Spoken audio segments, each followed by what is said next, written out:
This video is going to recap Unit 6, Lesson 3, which we did on Thursday, April 15th, or Friday, April 16th.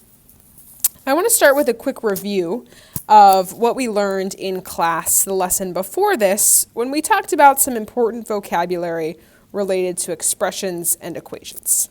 So we'll just go ahead and call this our vocab review in our notebook.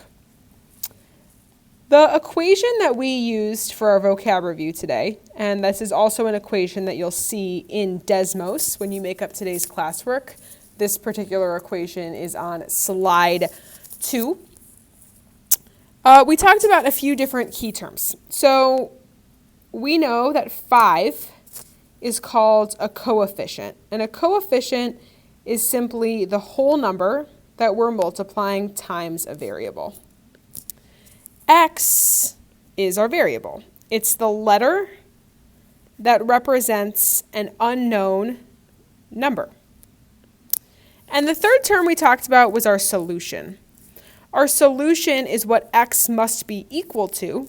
In this case, x must be equal to 3 in order for 5 times x to equal 15. Our solution is the number that makes our equation true. And I should add that when we have a letter and a number hugging like this, or a variable and a coefficient that are just touching, 5x means 5 times x. It's multiplication. And this is something you're going to see a lot going forward. When we multiply variables, they will usually be written as 5x. You're not going to see that multiplication sign. So once we reviewed today's vocab, we moved on to a new concept called a hanger diagram. And you can see an example here.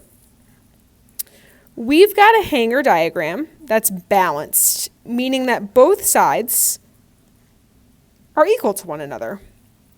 We can see how our equal sign kind of lines up with the middle of the hanger diagram, and we've got two sides. We have the left side where we have an x and a 5, and so we have an x and a 5 on the left side of our equation to match.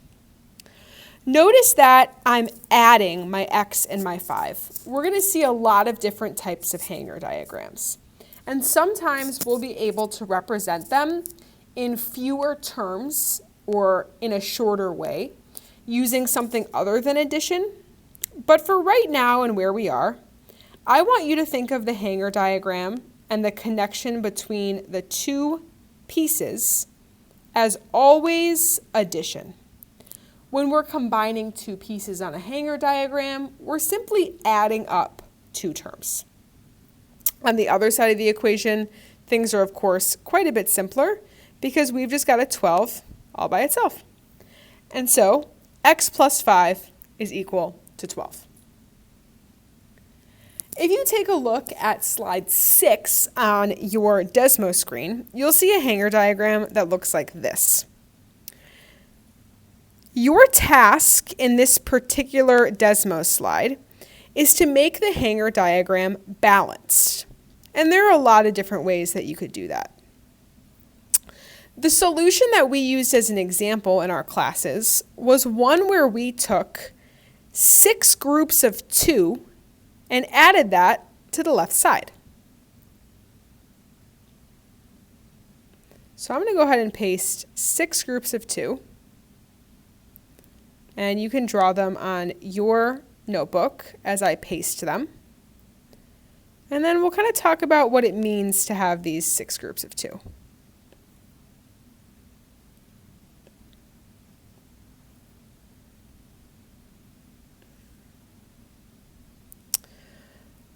So the first thing I want to talk about is why is it that if I have 6 groups of 2, I end up with a balanced hanger diagram? And there's a few ways that you could think of this, right? The first is that we can see that when I have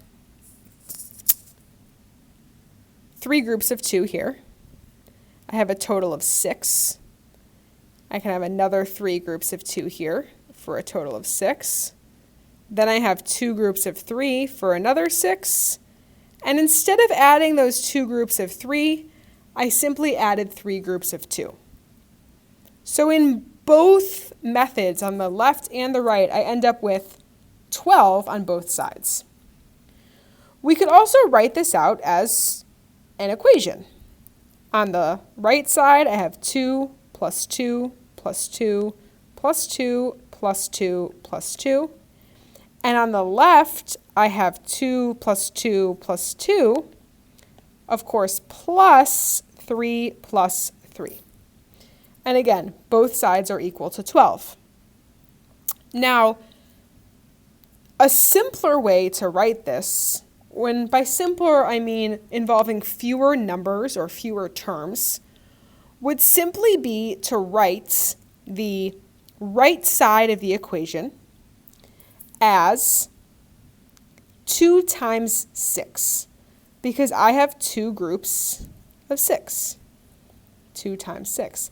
And 2 times 6 could be equal to 2 plus 2 plus 2 plus 3 plus 3. Or, if we wanted to, we could write this as 2 times 3, and we could add 2 times 3 to another 2 times 3. This time, 3 groups of 2 added to 2 groups of 3 equals 2 plus 6.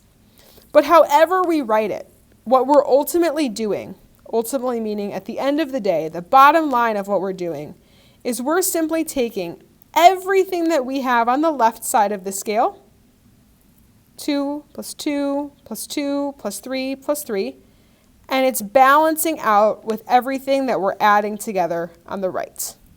A hanger diagram is a representation of a balanced equation. Now, later on in today's lesson, you're going to be asked to work with hanger diagrams that involve variables. So, for example, you're going to see a hanger diagram that looks pretty similar to this, where you have a hanger,